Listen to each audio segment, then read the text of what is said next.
talk about how tough it is to be in business in Montreal, especially if you're a young professional. According to a new survey conducted by Montreal's Junior Chambre of Commerce and just released yesterday, it can be a real challenge to find, first of all, work that's a good fit, but also work that won't be taken over by AI. Daniel Tran is a spokesperson for the Junior Chambre of Commerce of Montreal. He joins me in studio. Hello. Good afternoon. Thank you We for were having just me. saying hi to each other because we're often on the Big Five together, and this is the first time we've been in the same place. So. Exactly. So happy to finally see you in person. Yes, great to have you in studio. So who did you talk to in this survey? So basically, the Junior Chamber of Commerce of Montreal has been there for many years already. We're almost hitting our 95th years in Montreal. So that's a Wow. big milestone that we're very happy. We represent 2,600 members. That's a lot of people. That includes entrepreneurs, that includes intrapreneurs, people who want to make a difference in their organization to make sure that their businesses or their organizations goes further. We represent also students and also leaders, right? And when we had the survey going on, we were thinking, there's a lot of things going on in the world right now. Geopolitically, cost of living. Just right now, yesterday when we were on air with Elias Michaels, we talked about price of gas as well, right? And there's the whole transformation of the workforce right now that's happening very fast with the AI and the demand that's increasing for youth even more, right? Yeah. So that's why for us, it was very important to put the survey out there to really ask the opinion of our members and to see how we can approach this information for decision makers, including in business, but also level of government to make sure that our workforce is ready and that we can stay competitive. And what is young? What's a young entrepreneur? We represent people who are between 18 to 40 years old. Okay. So I'm like almost reaching near the 40, Young you know. at heart. Exactly. Yeah. No, but it's interesting because I do think that young people have different concerns from people that have been in the workplace for a while. So what did you find in the survey? Many things that was very interesting. First and foremost, I don't think it's a surprise for anybody. Cost of living is the main priority for everyone, right? It's Especially like housing, even food right now is expensive, you know, like just on air yesterday, you were talking about your tactics for maximizing your return with your credit cards and everything. And I find it very interesting because a lot of people I'm talking to, this is their reality. How can I make it more affordable for myself? Is there any choice that I can make?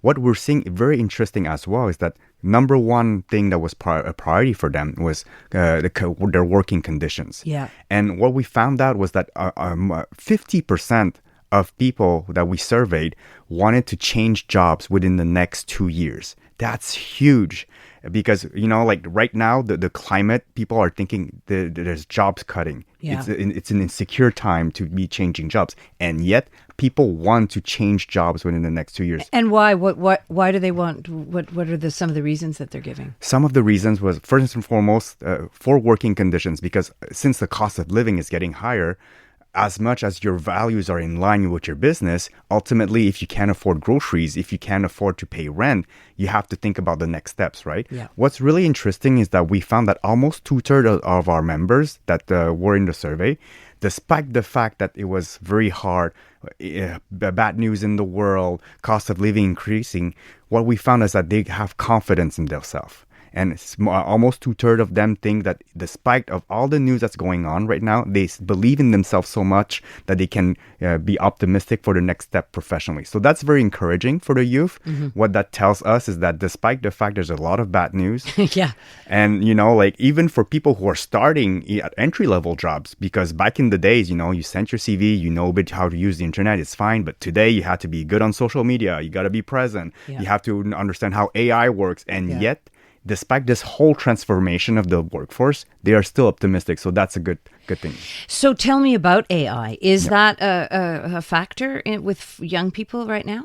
Definitely, because back in the days when we look at entry-level jobs, you didn't need necessarily a lot of much. So, for example, you could do data entry, you could intern as well. But now a lot of businesses are taking decisions to restrain their workforce and to cut even some jobs. And usually the jobs that are being cut are entry-level, right? And who gets entry-level jobs? People who are young normally. So it makes them even in a more precarious situation.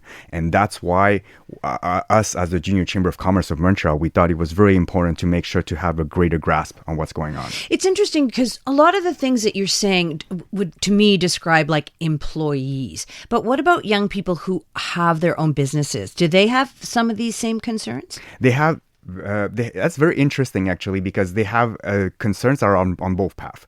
So the first path is that, yes, since everything is so transforming so fast, there's concerns, right? However, when I talk to the other people in other one of the members, it's such a great opportunity for them to get better. I was talking, for example, for one of our members like a week ago. He was telling me, hey, Daniel, with AI now, I created a team of 12 by myself. I created a team of 12 agents that talk to real agents or AI agents? AI agents. Okay. Yeah. Oh, but the person used AI to create that tool. Oh, yes, that's exactly. So he's like a one-man business, right, doing all the things. And now, it's so much more efficient, and it's easier even for entrepreneur with AI right now to go forward and start businesses. Back in the days, like you had to pay for very expensive equipment and expensive tools as well to access to database. Now it's easier. The only thing that we have to be careful though, it's the ethical use of AI, right? Of course. Because ultimately, you have to double check all the facts. Yeah. Even big firms have fell into that trap. Like, for example, the McKinsey that provided information that were not accurate for the government of Australia. So consulting is being really hit hard on that. So the extra step to validating your source, validating information, especially in this age of disinformation and misinformation, so important. Crazy. That's why journalism is so important. Just a little aside there. Absolutely. One of the things that struck me, especially since it's young people, and you mentioned the confidence, so that I would consider a positive, but a lot of your respondents seem to be depressed and also didn't think they had much of a chance of advancement.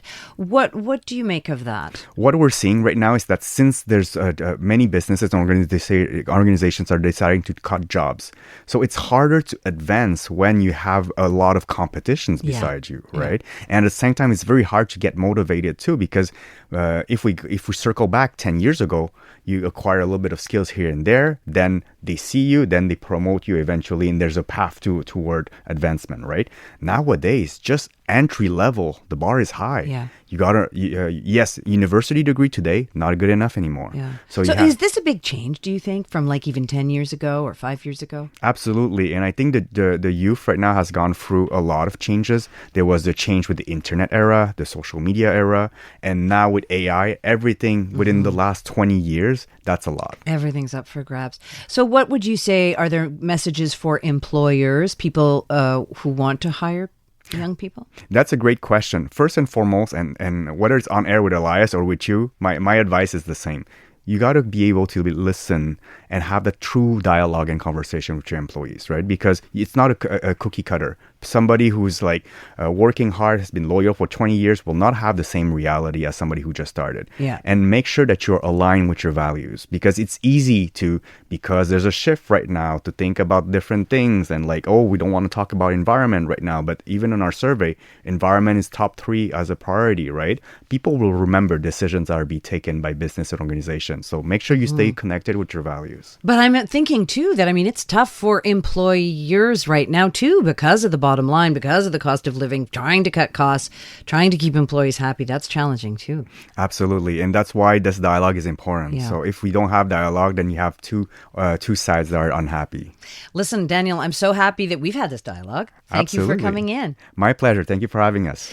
That's Daniel Tran. He's a spokesperson and ambassador for the Jeune Chambre de Commerce de Montréal, the Junior Chamber of Commerce of Montreal, just releasing a survey on young professionals in the city. Canadian women are looking for more out of themselves, their businesses, their elected leaders, and the world around them. And that's why we're thrilled to introduce the Honest Talk podcast. I'm Jennifer Stewart. And I'm Catherine Clark. And in this podcast, we interview Canada's most inspiring women. Entrepreneurs, artists, athletes, politicians, and newsmakers, all at different stages of their journey. So if you're looking to connect, then we hope you'll join us. Listen to the Honest Talk podcast on iHeartRadio or wherever you listen to your podcasts.